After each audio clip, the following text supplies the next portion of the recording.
You're listening to the Yeshiva of Newark at IDT podcast.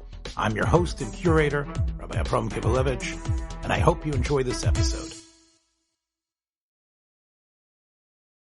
Shalom Brocha, this is a Hesped Harocha for HaGaon Rav Abba Bronspiegel Zatzal, who was nifter last Shabbos.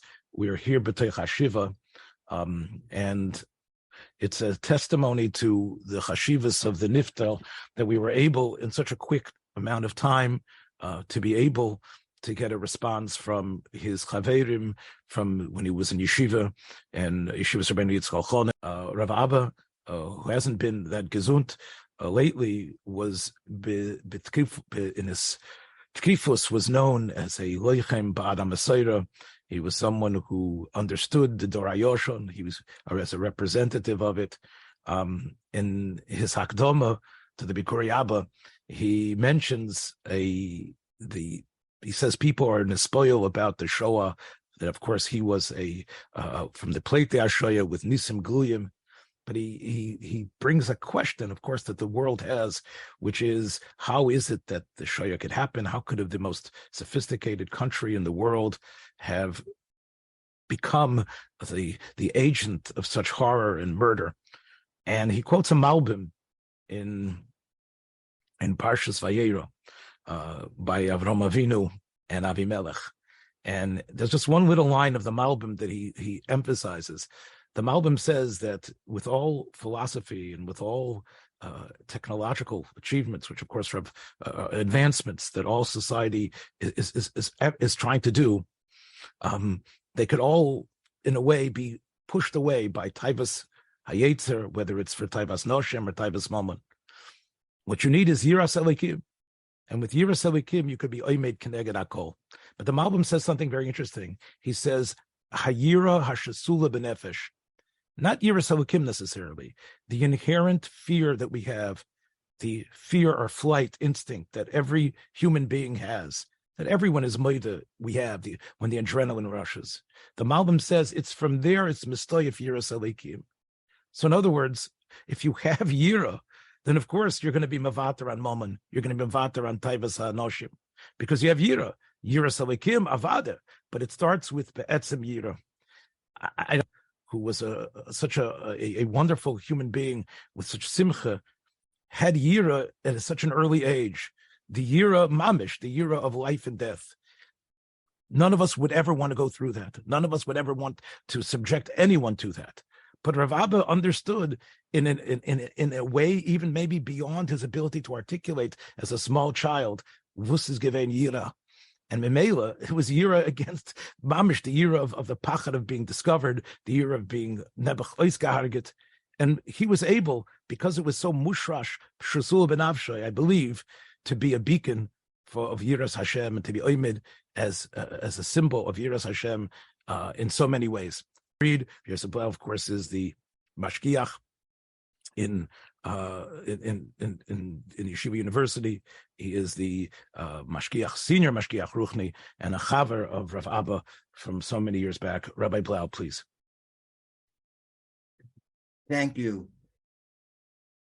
My first recollection of Rav Abba was the first day of Shir in Rav Gorelik's Shir. We had both started Yeshiva that year. I didn't know him from before, but our backgrounds were, parents were already born in America. Rabbi Bronspiegel, of course, was born in Poland, went through the Holocaust, came to America at a relatively young age. I keep on getting different reports how old he was when he came. His English was perfect, so you couldn't tell that he wasn't born in America. One thing was apparent and became much clearer over the years. All the Rebbeim in the Yeshiva were European. The Talmidim overwhelmingly were American. And as much as we learned Torah from our Rebbeim and admired our Rebbeim, there was a gap. There was a serious cultural gap. Rabbi Bronspiegel, was probably one of the few who really was much closer to the Rebbeim, because he had also, born in Europe, shared common experiences. And that came through over the years, even though initially, of course, we just sat in Shir and nothing was obvious. We were together in Shir except for 1 year, until Rav Abba became a high school Rebbe. So it's at least 7 years that we sat in Shir together.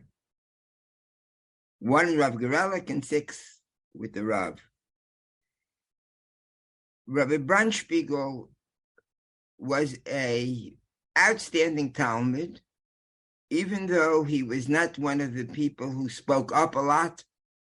You know, he didn't promote himself. One had to know how much he knew. You couldn't tell otherwise.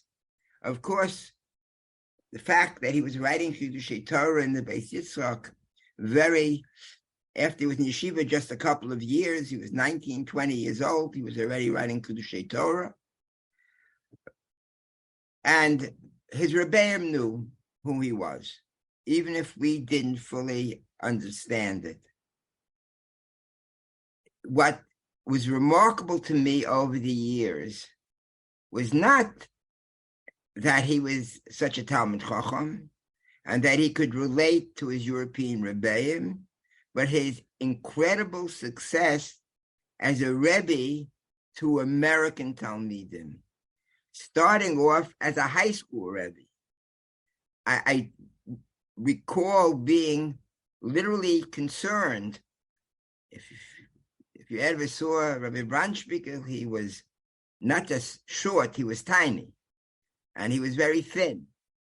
And I imagine him in a classroom in MTA with 16-year-old boys, some of them towered over him. And how would he control the class?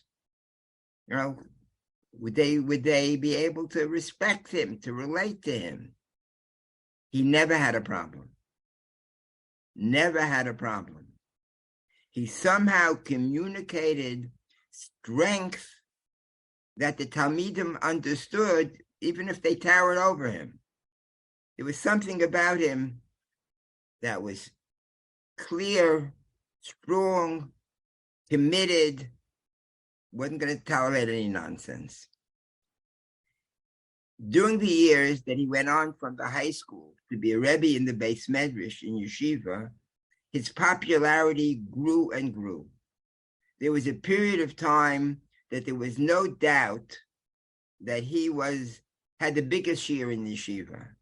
In fact, I recall at one time, I can't tell you how many years ago it was, the Beis Medrash the Torah, the Hebrew Theological College in Chicago, asked Rabbi Bronspiegel to come to be the Rosh Yeshiva. And he went out to Chicago and he came back. And he decided not to take it. And I think when I asked him why not, he, with a smile, he told me they had many more boys in his shir than the entire Beis Medrash in Chicago. And that he was going to give up all these Talmidim. It wasn't worth doing.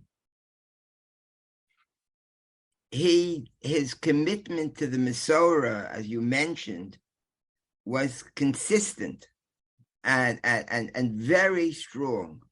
He had a very positive sense of what his life had been in Europe, though on the surface it was terrible, right? Well, what he went through, why should he see it in a positive light?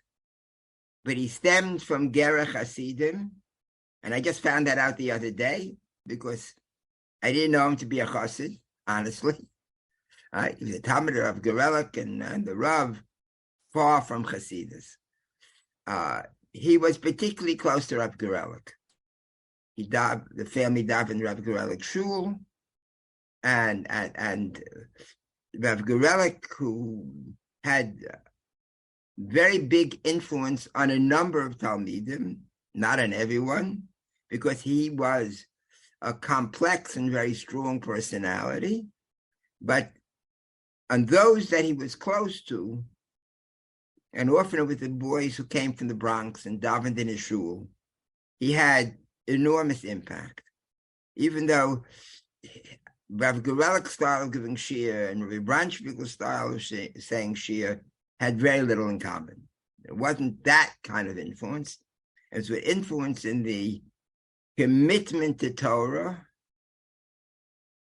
and Rabbi Bronspiegel was absolutely committed, though it wasn't that he neglected his secular studies.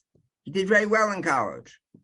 He told the story that the Rav suggested that he go get a doctorate in Harvard, and while obviously he turned it down, it meant he was a good enough student that you could talk about it as a possibility.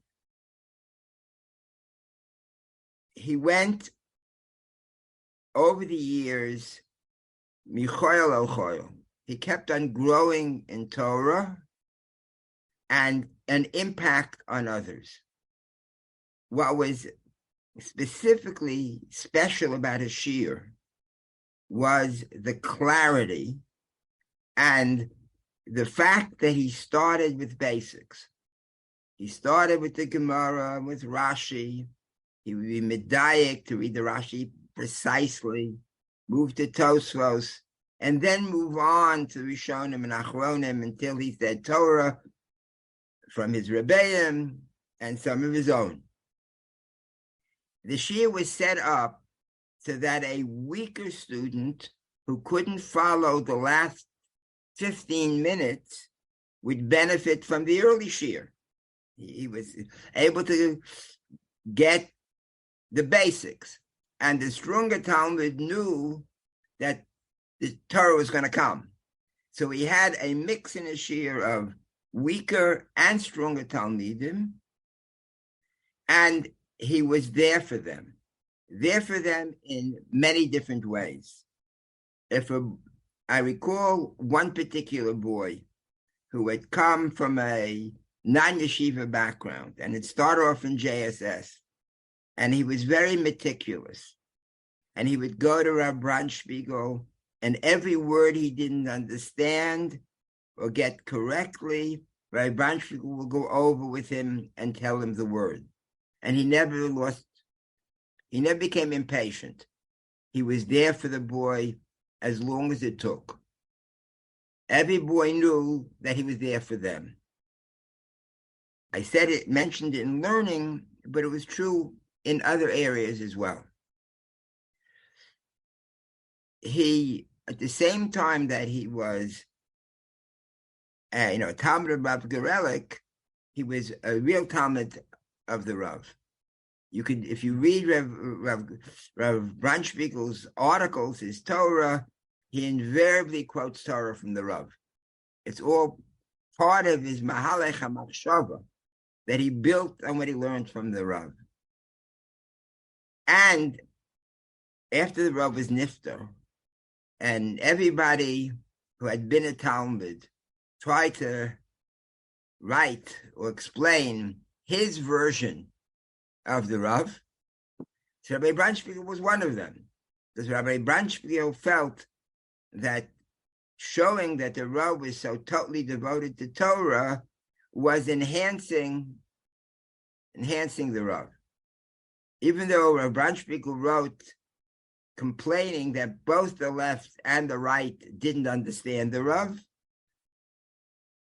his vision of the Rav was a Rav who was the great masmid, which the Rav was, and the fact that the Rav knew all the secular knowledge, to Rabbi Bronspiegel was, he learned it sometime when it was lo yom v'lo laila, wasn't sure when, or maybe remembered it from his youth.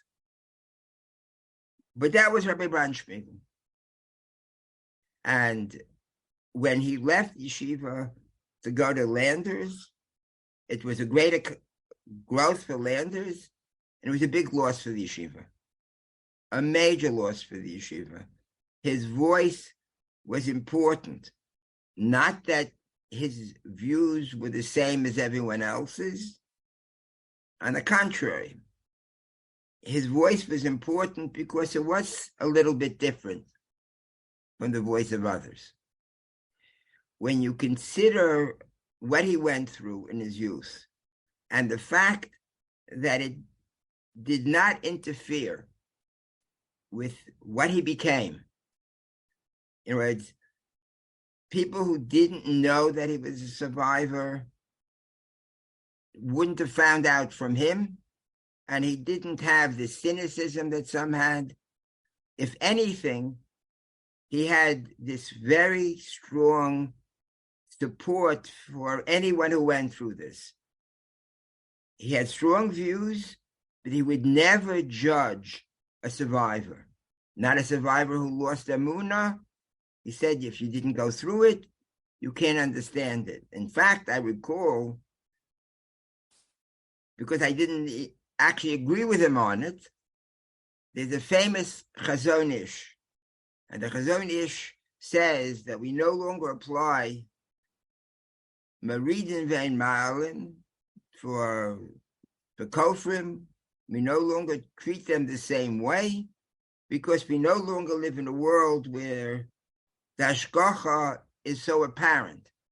We live in a world where it's not obvious, and we can't say that someone who doesn't believe is just ignoring an obvious reality, because the Chazon Ish didn't use the word Hespedim, but it's a world in which things are explained rationally, and lack of belief is all over the world.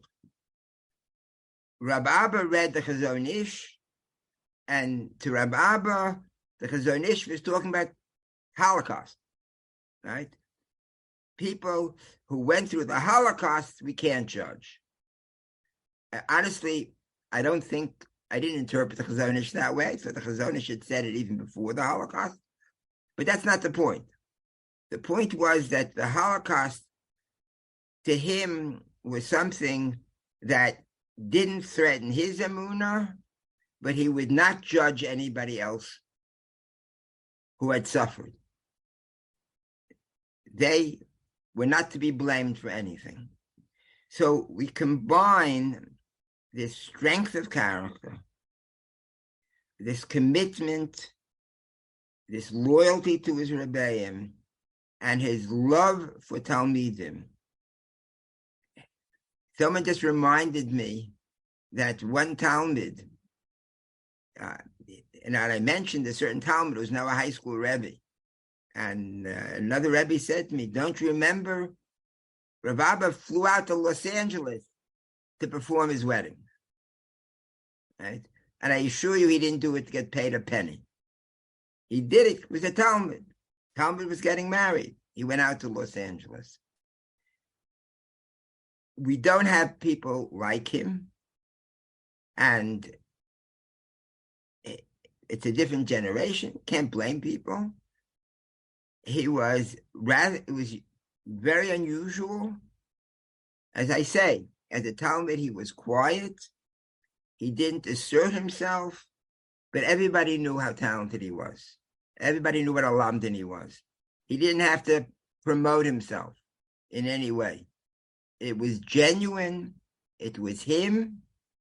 And he taught Torah to thousands of people who will be honored to be able to be a classmate and a friend of his, partner in Shir for so many years. Yehei Zichro Baruch. A Talmud Chochem that's renowned. I know of him for many years already, Rav Nehemiah Zabrowski, who is a Toshav of Eretz Yisrael, who was Zoche to be with in that glorious era that Rabbi Blau was Messiah for us, that Kufa in the mid. Abba, when I got into the Rav Shia, and he was someone who sat up in the front. So he wasn't afraid to get called on, but and I knew that he was one of the people steady in the base medrash, putting in a lot of time. At that time, he was learning with Milty Pine, I think that was, and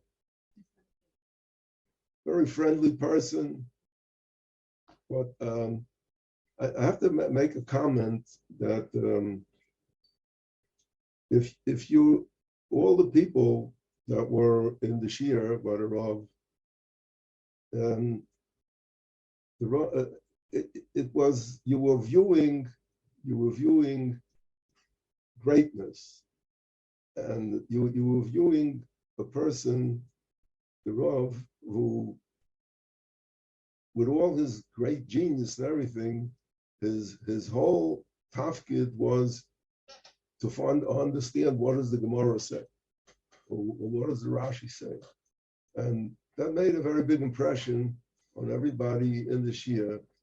He knew all kinds of other things, but you saw that the only thing he really was interested in is, I want to know exactly what the Rebbeinu Shalom wants from us from this Gemara. I remember one time he was so happy that he was learning some Gemara in Sukkah, and he was very struggling on a Rashi. And then he finally said the whole shot in the Rashi, and he said, and there's not one extra word in the Rashi. He says, but that all the students who were in the Rav Shia, I didn't see Yossi in years and everything, but there's a bond between us. That we were together in a place where we saw great kavod HaTorah, godless in Torah, and that just remains with you and makes people stick together, because we knew that we were in connection with emes, with truth, and whatever that's what's worth in the whole world. Eventually, I got to know him a little better, because in the dormitory he became my roommate, and so I never had any learning with him. But so I said to him, we were in the room at night. I said, "So why are we sitting here? So let's learn something." So we decided to learn the Sefer Yeshaya. So we were learning Yeshaya with the Rashi and the Radak, and we covered about half the Sefer.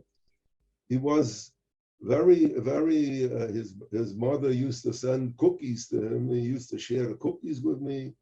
And another thing, I used to go to school at night, in a graduate school, and so I didn't have a chance to get food from the cafeteria. So I asked Rav Abba to buy me some food, so that when I come back, I have something to eat. And he would do it every week. He would buy me this food, and it was very nice. Just a very, very, very pleasant person. And when I got married, he came to the wedding, and nobody danced at the wedding more than Rav Abba. It was so enthusiastic, and there's a funny story about it also, because the Rav Gustman was my Masada Kedushin, and they called up a person. He called up somebody to give him a bracha, one of the Sheva brachas under the chuppah. His name was Rabbi Chayans, I think, and I didn't know him. And nobody knew why he was at the wedding. Nobody invited him. And he has a bracha at the chuppah. So we didn't know. All right. So one time Rav Abba was by us, and he was looking at my wedding album. So I told him, "See that man? I don't know who he is." So he says, "I know who he is."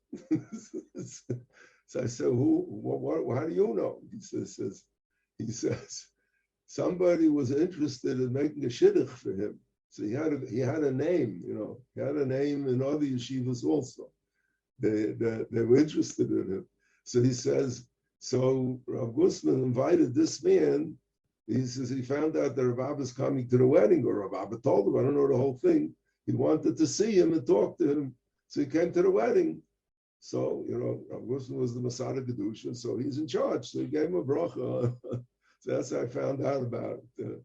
Had prepared a section of his house for Orchim. For Orchim, that they came from, particularly people from Eretz Yisrael that came to raise money or whatever, and he just had like a little hotel for them. He never charged them anything. He says you can stay as long as you want. And I know that I know of a person who was a voice teacher, and he lives in Eretz Yisrael, and he used to go to America to make some money. So I mentioned to him, I said, oh, you know that Rav Abba now took a position in Monsey, and he's moving out of that shul, and he's going to live in Monsey now. So he says, oy, that's the place where I go to when I come to America. I always go and stay by him. So he was like an Avram Avinu. And so he was a big lamda and everything, but he was a Bal Chesed. Through with Rav Abba is he was such a nice person. He was a genuine yid. He was a Mesorah-Harav. He was interested in mitzvahs. You didn't hear anything else from him. He was truly an Eved Hashem. Yehi Zichron Baruch. Many Gedolei Yisrael, that what they did in the summer was just a continuation of the same Harbatzas Torah, just in a little bit of a different oifan. And it was there, I think, that Rabbi Cinnamon was able to connect to him. So I reached out to Rabbi Cinnamon to please share not only Zechroinus, but Yisoidus that he was makabel from the Nifter. Rabbi Cinnamon. Just thank you very much. And it's a great privilege for me. I feel a little misplaced with this august, impressive personalities from different eras, from where I am from and from my connection to Abba Bronspiegel Zatzal. But like it says in the beginning of the Mesilas Yesharim, Yesoida Chasidus v'sherish avoda atmimu sheizbar v'yisam zitzol odom machoy bosoi ba'olamoi. Some Medayik note, why does the Mesilas Yesharim note ba'olamoi in your world? You should say machoy bosoi b'ha'olam. I think that the reason might very well be part of a person's chayva is to find his olam. The world is full of a lot of worlds. The universe has a lot of small little worlds orbiting. And the olam is olama. You have to reach out and you have to be zoicha. You have to have bashkocha protis that HaKadosh Baruch Hu sends you into the right world. Part of my, what left an indelible impression upon me as a teenager was the first time I met Rav Bronspiegel. We summered together in my parents' bungalow colony. It was Summerland Bungalow Colony in Greenfield Park, New York. And he used to say a shir every Shabbos afternoon at 6:00. And he used to learn in the Beis Medrash of the bungalow colony. And he used to also just enjoy life in the bungalow colony with his family, and became friendly with his sons, and eventually we continued on together to another bungalow colony in South Fallsburg, New York. And the impression of Rav Bronspiegel was something that till today I still remember. I was a young teenager and I was learning in the Beis Medrash, and we started talking about Turei Even. That was later one of in his great sefer Bikurei Abba, he has a kuntris of ha'aris, of notes on the Turei Even. And I remember the first time I heard some of the most fundamental chakiras and questions about mitzvah strichas kavona and mitzvah haba ba'avera that later become part of your canon of Torah that you always use. I heard initially from Rav Bronspiegel.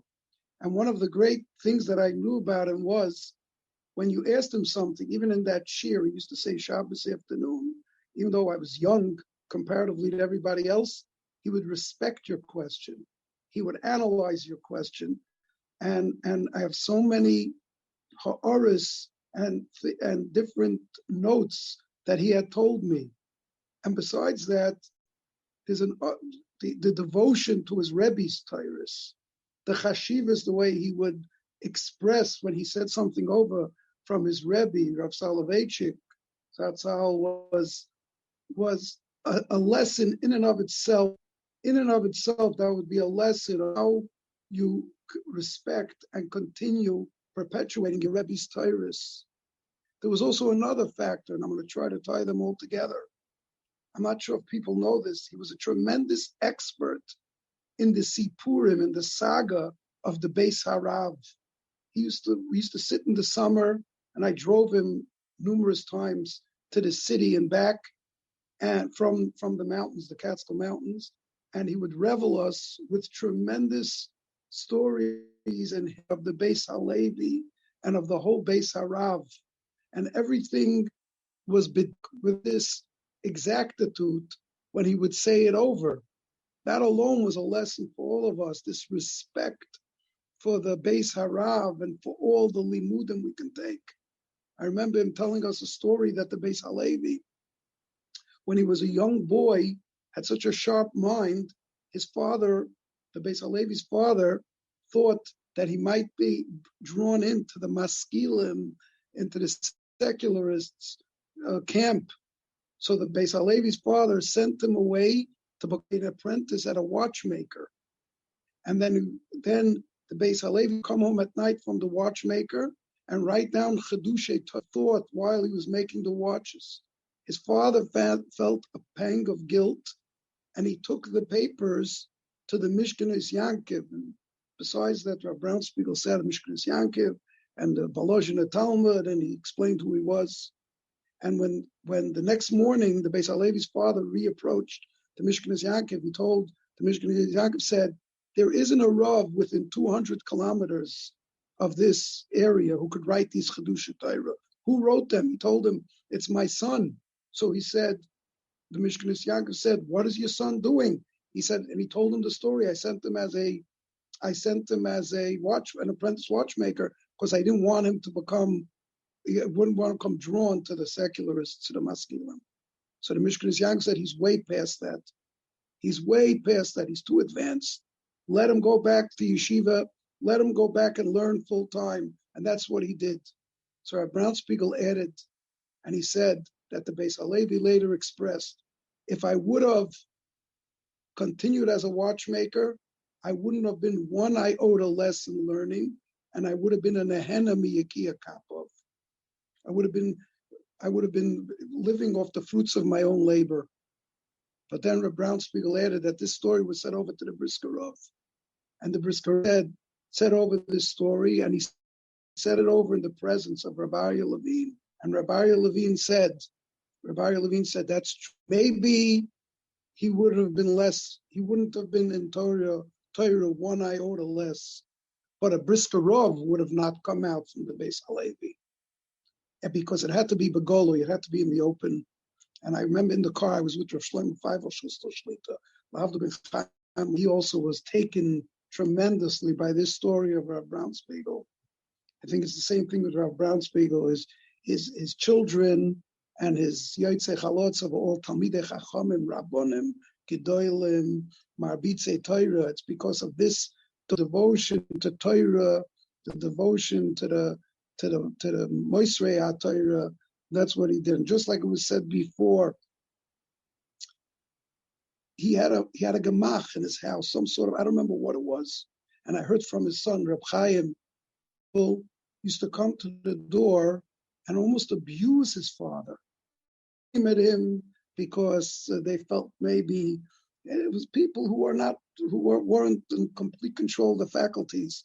And his father would remain calm, and it would not in any way change his devotion to Gemilas Chasadim. I remember his wife, and it was a tremendous mokum, a tremendous place of seeing Avodas Hashem, Gemilas Chasadim, and its steinus b'Torah. I think there's also a point that has to be brought out. The Chazal tell us, Na'aseh v'nishma.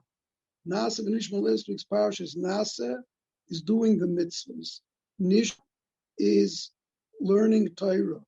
Why does the Torah use the word nishma for learning Torah? It should have said Na'aseh, doing the mitzvahs, v'lilmoi, to learn. It's also the end of Parashas Mishpatim, the Torah says, Ha-Torah v'ha-mitzvah. The Gemara in Brachos tells us, Ha-Torah is Torah shebiksav, and Ha-mitzvah is Torah shebal peh. What does mitzvah have to do with Torah shebal peh? And why is nishma the word that's utilized by the Torah to talk about limud ha-Torah. Because the ultimate limud ha-Torah of Torah She'ba'al Peh, by definition, is masoros. By definition, it's transmission. Mitzvah doesn't only mean commandment. Mitzvah means transmission, handing down, like it says by Avraham Avinu, Leman asher yitzava as bon achrav.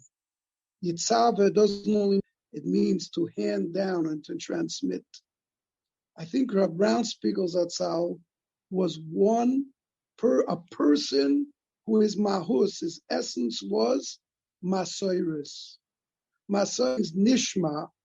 He heard from his rabbeim, he heard from his life's upbringing, and he transmitted it to the people around him. He understood his position as a link in the chain, giving over the Torah, and he respected every ben Torah, every mavav, a person who wanted to hear from him. He had ashba in his shul, he had an ashba above the people around him, like myself, that I was zoiche in a bungalow colony setting, and to gain so much from him, to gain from all chiyus in Torah, chiyus in life, his zest for people, his people's personality, being strong and steadfast, but at the same time feeling for others. That's a person who's a ish hamasoros, a person who is hayadiris. His respect for his rabbeim until the end, always talking about the rabbeim in the highest fashion. I'm still shaking that I remember him saying over that his Rebbe, that he heard from him, once banged into a light on Shabbos and it turned off. And then he noticed he turned it off and he fainted. He used to say this over with a realism, giving over this yiras shamayim of his Rebbe. Besides the brilliance, besides the creativity, besides the kol ha-Torah kula, he wanted us to all understand that the Rebbe was, the Rav was a yiras shamayim. That was part of the masoros that he was transmitting to us and to all the people around him. I was zoiche to be in the house, and Rabbi Aaron Soloveitchik came to the house. And Rabbi Aaron Soloveitchik to be Menachem Ovel, and he said a few stories which are still etched in my memory. But one was he asked Rav Bronspiegel, from where does he come? What's his background? So he gave over the whole saga. He was born in Mudgets, but he came from Gerach Hasidim. And then Rav Bronspiegel mentioned they had a grandfather. His name was Reb Tzvi Doid, Reb Hersh Leib, Reb Hersh Ber was his grandfather, and he was a Gerach Chassid. And he said he was a balabas, a successful balabas. And as his hobby of his grandfather was learning Shailus V'Tshuvas Na'der B'Yehuda. And he knew the whole Sefer Na'der B'Yehuda, Shalkel V'Tarya, backwards and forwards. And he expressed that to Rabbi Aaron Soloveitchik. And Rabbi Aaron turned to the people who were there and he said, look at the Dairis. A balabas knew the whole Sefer Shailus V'Tshuvas Na'der B'Yehuda. Today, if you know one Tshuvas Na'der B'Yehuda from the beginning, money before brisk in Yerushalayim wasn't style. Today it's in vogue and it's a great time. Today happens to be the yahrzeit of Reb Beryl Soloveitchik Zatzal, the son of the Brisker Rav, the father of Reb Avram Yeshua. I think today is the yahrzeit. And Rav Bronspiegel used to send smaller money, but in a steady way, because he felt he was supporting the emes. He was supporting the masoros. And then his children learned there later. He was zoicha because of this Torah, because of this gemilos chasadim, because of this devotion. And just hearing his Torahs, it's ringing in my ears. The Shabbos afternoons in the bungalow colony, we would all sit around, wait for him to come up with these great pearls. And we're all waiting to hear when he used to say over Torah from his Rebbe. We were all yeshiva guys who weren't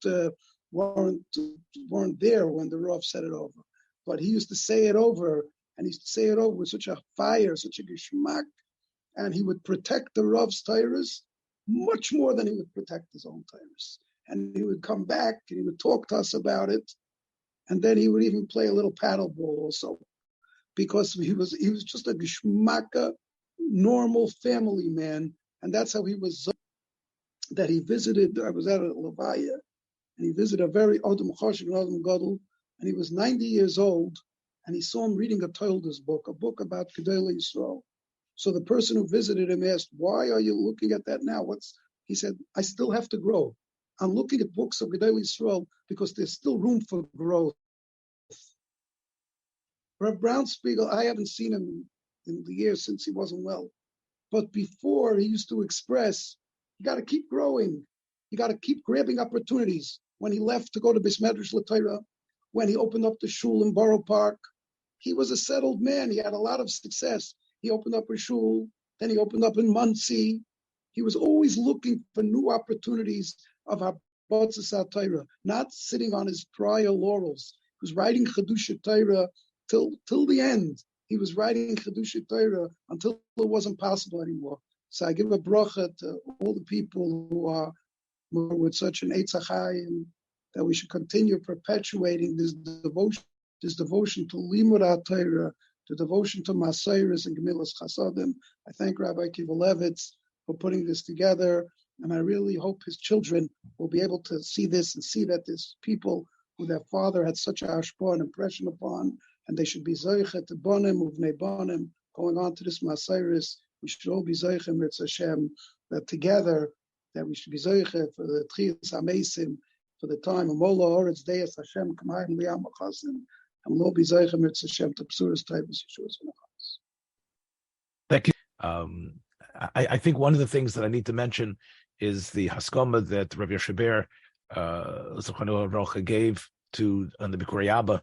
He mentions how that as much as Rav Abba was a Charfu Boki and Sinev Aikar Harim, and I use that lashon in the invitation to everyone here today. He says his Talmidim were mitztainim with their his masrus to Torah and to maisim tovim. He said that was the type of Talmidim that he was maimed, Talmidim who would go out into the world, whether they'd be Rabbonim, Rosh Yeshivas, Rosh Koil, or Bali Parnosa, but would have that searing through them the musig of Yiras Hashem and being Megan on the Messiah, and also to live life like an erlich person. Even going out into a life of Parnosa, we have a representative, I believe, of that ideal, and I hope I'm not selling it short, Dr. Sraya Sobel, who was a Talmud by Rav Bronspiegel for years. I just want to say I feel truly inadequate to be speaking and to be being somewhat being maspid. My Rebbe, that's truly I owe all that I have in Torah today truly comes in his chus. And I think when I talk about my tekufa, and I'm not only talking for myself personally, but a lot of my chaverim that came to learn also, Rav Bronspiegel had a tremendous impact on us. And I just wanted to sort of highlight or underscore some of the different things, different characteristics and that he brought to the shir, to our Rebbe-Talmud relationship that was, truly unique as a person who was a masterful machanech in every sense of the word. So I wanted maybe to say this over some maisim about Rav Bronspiegel and other maisim for some gdol that sort of underscore his godless in these areas. So first of all, many of us who came to the shir, I think Rabbi Blau referred to this before, that it was at the time it was in the mid 1990s where he had the largest shir in yeshiva at the time. I think it was by far the largest shir, and it had a very broad backing of Talmidim. It wasn't like, you go to Beis Medrash, you have your first year Beis Medrash, second year Beis Medrash, you have your different rebbeim for the different years. Over here you had, multiple different years, people coming back after learning the first year Beis Medrash in Eretz Yisrael, and then you had people who may have been in his shir for multiple years. And what he truly ingrained within us was a tremendous cheshek in limud. I heard a mice, an unbelievable mice about Rav Shach. That happened.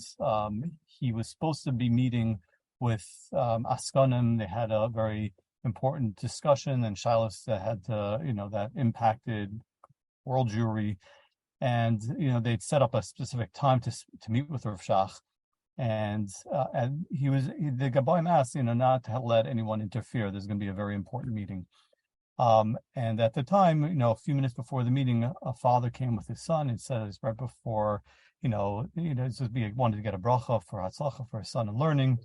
It wasn't going to be a long meeting. Could we just sneak in, get a bracha from Rav Shach, and be able to leave?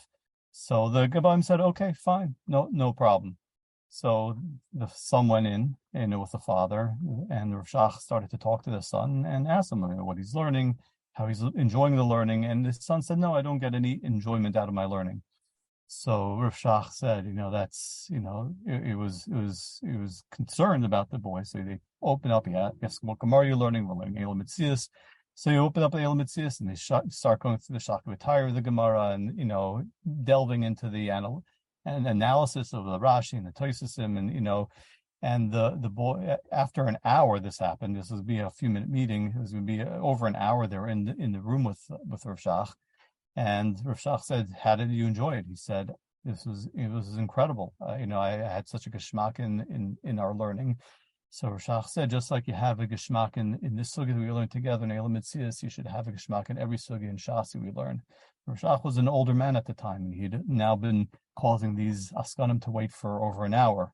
He came outside afterwards. He profusely, apologized to them for making them wait, and he said, unfortunately he was out of strength. He wasn't going to be able to meet with them today. He said, but this is a sakanas nefashos, and as a sakanas nefashos, he had no other brera other than to be able to sit and learn and give the geschmack for this to this young man.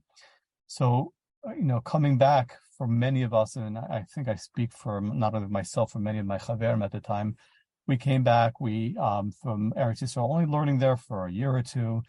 And, not all of us were, the biggest lamdanim at the time, not to be today that, I can't speak for myself. I'm not, the biggest of lamdanim, but what he truly ingrained with us was a tremendous cheshek for learning. His avos Torah was palpable, where he went through just the pashtus of the sugya. He went through the Rashi, and was medayik in the Rashi, and then he went in through the Tosasim, and he was medayik in the Tosasim, and then analyzed the machlokes between Rashi and Tosasim. Then he would build the shir and go into the other Rishonim and Achronim and speak out the raid. And it was a beautiful shir, but that impacted us to such a degree that so many of us would come out and we felt like a tremendous connection to Talmud Torah, and so many, hundreds, if not thousands, of Talmidim continue to learn and perpetuate and to grow today, to the extent that you wonder, sometimes why you have such Talmidei Chacham, and they could have written many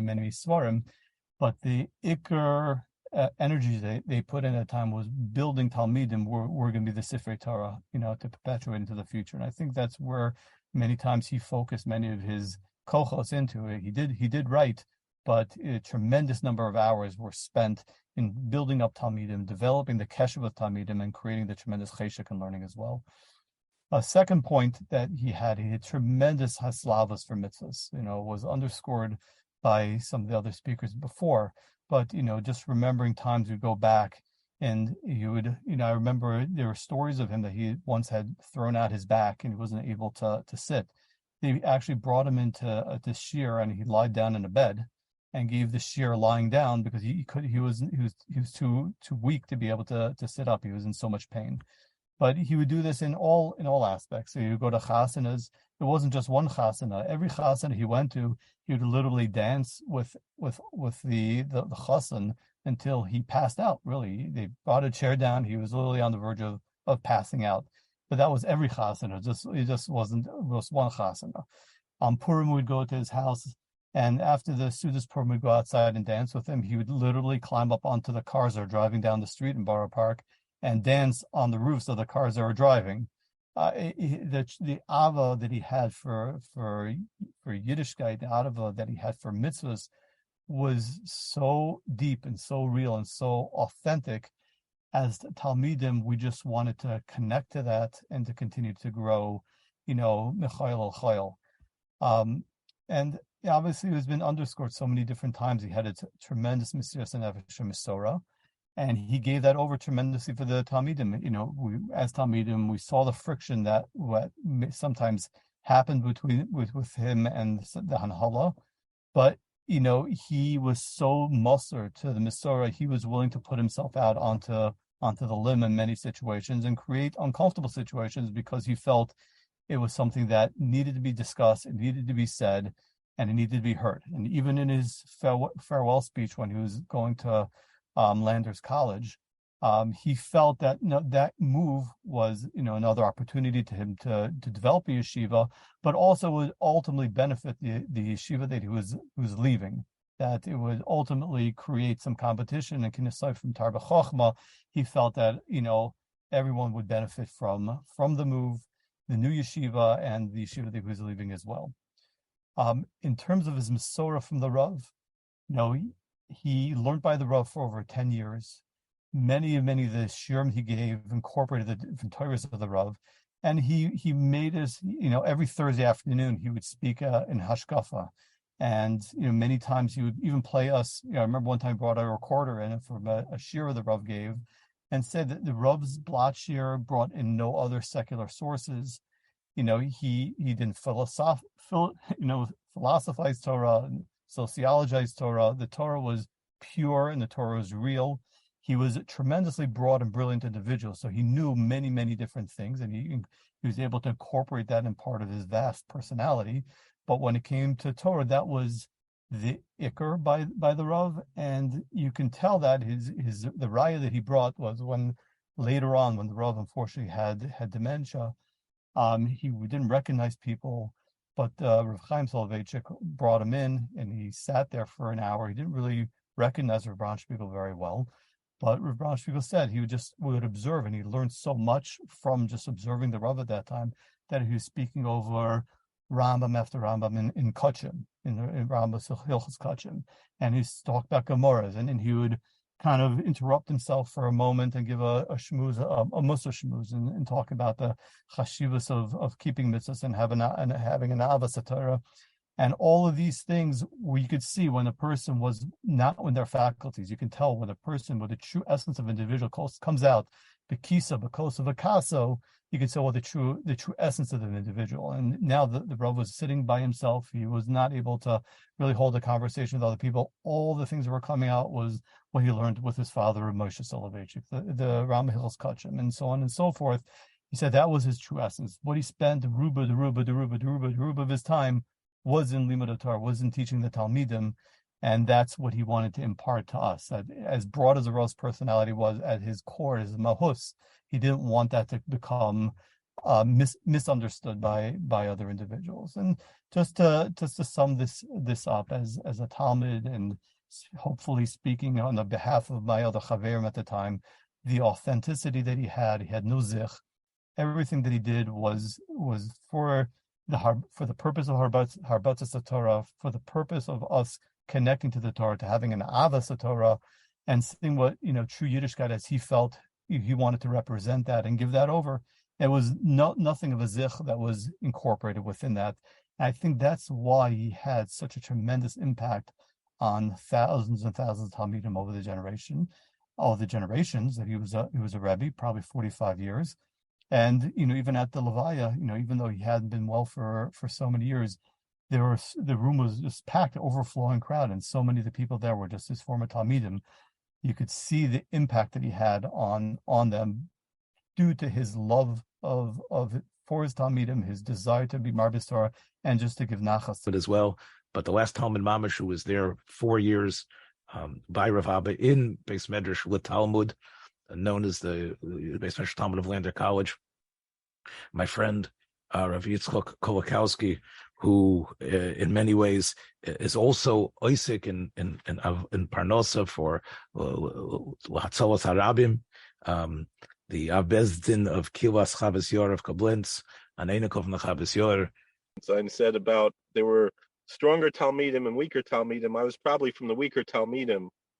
I remember, I'm very humbled to be maspid or Shiva Zechron Levracha when I, think about the Talmidim that, he would always say, oh, you're a chorif, you're a, he would look at the harifas of the different Talmidim that were there, and I was just, I wasn't a stiller, I never was, but I didn't have the same level of lumdus and things that they had. And I remember the first time when I came, before I went to Eretz Yisrael, I came for the hair, and I was just so amazed, to see this is where I could be sitting and learning at Lander College, and speaking with the Rosh Yeshiva, and he fahered me, and then he said, when you come back from Eretz Yisrael, you'll be ready for the shir. I don't know if I really was, but at least I had a little bit more tools in my belt at that point when I came back than I did before I went. But the truth was that the Yeshiva Zatzal was mekarev us, like mamish, like everyone said, we were like mishpacha to him, and he was really an ish emes. He was a poilisher gera chosid. He had that kind of kutzker emes. He didn't have any patience for nonsense. He just wanted to say the emes. He had, like others spoke before, he had no airs about him, but he was a symbol, a part of that Mesorah, of that old world Mesorah to us. He had such a sense of humor, as had been mentioned, and he was just normal and down to earth. And one of the biggest statements about his godless and about who he was the fact that when he left YU to come to Landers, there was a large cadre of Talmidim who followed him there because they loved him so much, and he knew that, and they knew that he loved them, and they couldn't everything that they had and moved to another yeshiva because their Rebbe now became Rosh Yeshiva in another yeshiva. His sense of humor came out sometimes in funny ways, like he would give a shir klali every year in Parshas Chayesora, and every month there was a shir klali, but Parshas Chay, and he would have the Marmakoimus listed on the wall, but Parshas Chayesora just said Parshas Chayesora and on the Indian of Shidduchim. And that was, and he would joke, he said, he was married 3 times, so he knew something about Shidduchim. But he really cared a lot that he wanted to give over practical day-to-day advice, aitzes of how to find a Shidduch, how to be a younger man, how to be married, how to have a successful marriage. As has been mentioned a lot of times already, his hachnosas orchim extended also to us, the Talmidim. It caused him a lot of agmas nefesh when he couldn't be machnas orchim.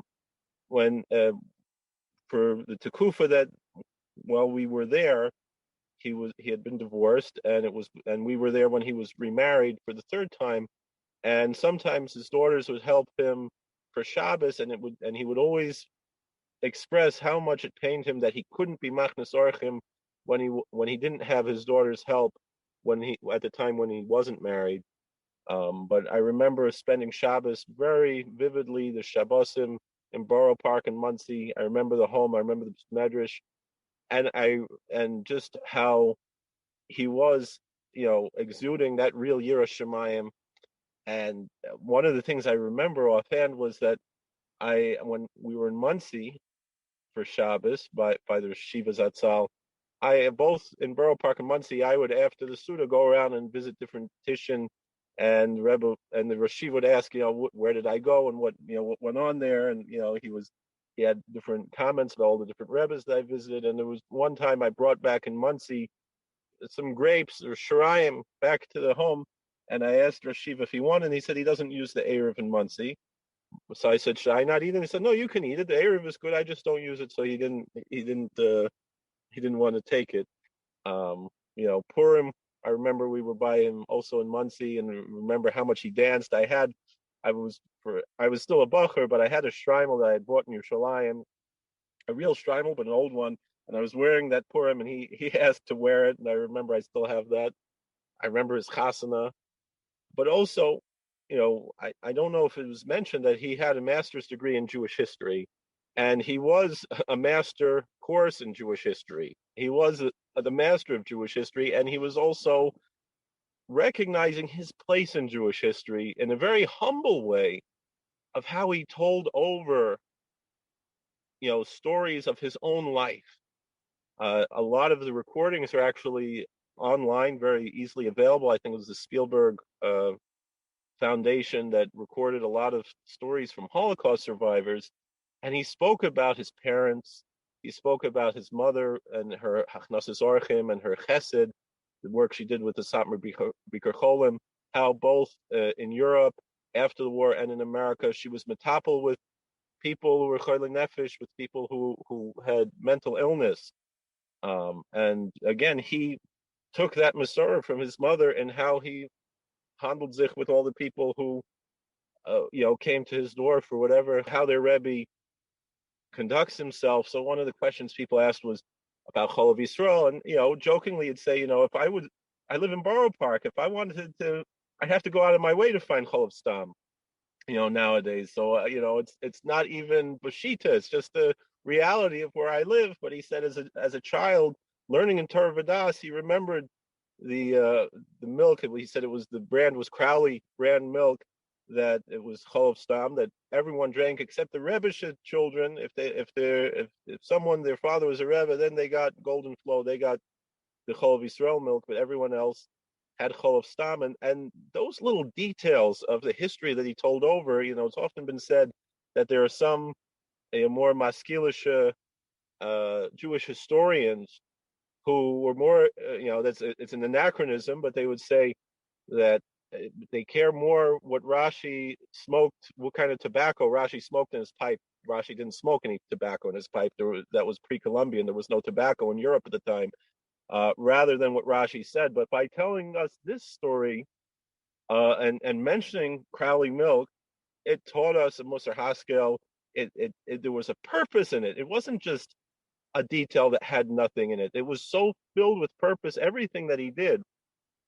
And he really brought the riches of the past alive through his being a link in that Mesorah and recognizing his place. But again, there was no airs about it. It was just, he knew that these were the lessons that had to be given over, whether when he spoke about his Rebbeim, when he spoke about being in Europe before the war, his zichronis, even though he was a young child, his memories of the DP camps, his memories, his family lived in Berlin for a while, and then they came to America. And his respect for where he came from, he was very proud that his family were Gerech Hasidim before the war, and after the war still. He said even though his father, after the war didn't have a beard, wore a short jacket, he was still a Gerech Hasid, and he had all kinds of stories related to that, and also related to going from Torah Vadas to YU and all of his history along that lines. But he also found a balance, because obviously his Rebbeim were from the literature world, and princes of the dynasties of Lita, and he really found an incredible balance within that world. It's very well known that his Rebbe, Rabbi Yashaber, as a child, had a Melamed who was a Lubavitcher Chassid, and the impact that had on his life. And one of the things that the Yeshiva Zatzal said, that when he came to YU, he went to the library and tried to find Sfas Emes al Torah. And the librarian said, we have it, but it's been borrowed. He said, who was it in YU who's borrowing Sfas Emes al Torah? It was a bit mia to him how it could be. And then when it came back, he was very excited to tell us, that when it came back, he's telling a story from many decades earlier, that it was Rabbi Yashaber who had borrowed the Sfas Emes al Torah, and it gave him a lot of excitement to tell that over. And along those lines, one of the favorite stories that he had from the Rav, among the other things that he liked to talk about, especially, I know there was a lot of discussion here about Yeshiva Zatzal, his dikduk in how he learned up Gemara, Rashi, Tosfos. When he also said in the sugya, you also had to learn the Rambam that's pertinent to the sugya. But beyond that, the dikduk that he had was that he said you have to be, when you learn Rishonim, especially Rashi, Tosfos, and Rambam, you have to be medayek not only in every word but in every ois. That there's a reason why everything, just like was quoted before, that there was nothing extra in the Rashi.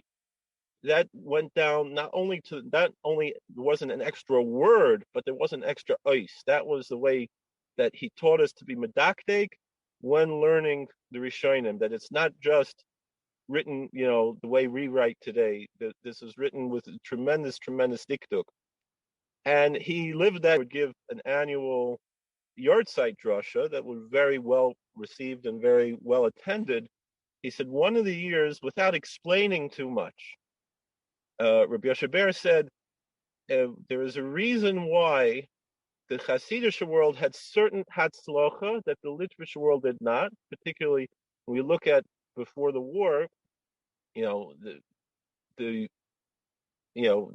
vast majority of people who remained true to Torah mitzvahs were from the Hasidic olam, and that in the literature world the haskalah had taken over much, and it was the yeshivas were kind of trying to hold that back, as had been discussed before, and they didn't get through. It was much less of a hatzlacha there in that side of Europe as was in the Hasidic olam. And Rabbi Yashaber's theory on that was that he said at the time when we were saying, meaning in the Ashkenaz, were saying Bama Madlikin, they were saying Raza de Shabbos, and he didn't elaborate on that. That's how he quoted from Rabbi Yashaber. And the Yeshiva Zatzal said that when his take on it is you can say both.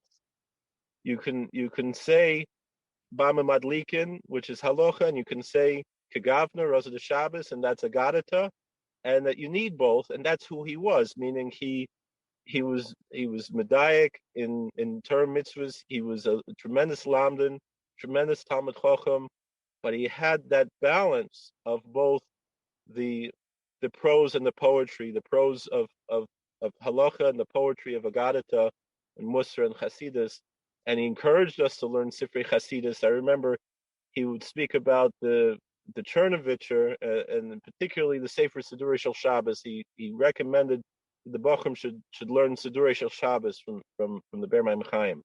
And he said, if you're uncomfortable learning a Hasidic Sefer, just pretend that he really cared about us on a very, very personal level. He even if he knew we didn't want to hear what he had to say, he would say it because he felt it was important to say, with eitzes and things that he wanted to give over to us, and he didn't have to pretend to be anything else. And we loved him and respected him for that. And it's I did see him after I left yeshiva twice, and I remember I was at a rabbinical conference when I was a Rav down south in Virginia, and in Washington D.C. he was a speaker, and they gave him tremendous kibudim there. I remember both of the chief rabbis of Israel happened to be there, and at this conference they were mechaved Rav Bronspiegel to lead benching, and I was so proud. My Rosh Yeshiva led benching by that surah where that all these other rabbanim were there, including the chief rabbis of Israel were there, and they gave to my Rosh Yeshiva to bench. And then the stories that he managed to be there at Lander College where he could feel comfortable. He had the hachnoah of the hanhola there. They were all machnia to him, meaning if he said, in the college part of Lander College, that I remember the dean who was on this platform not too long ago, Rabbi Zoc'l Zonsine, wanted to teach he wanted to teach Homer's Odyssey, I believe it was, and Yeshiva said, no, that's a Avodah Zarah. You cannot be teaching a Avodah Zarah in the yeshiva. So then, humbly, Rabbi Dr. Zoc'l was machniya to the yeshiva. He said, what about Aristotle? He said, yeah, Aristotle is okay.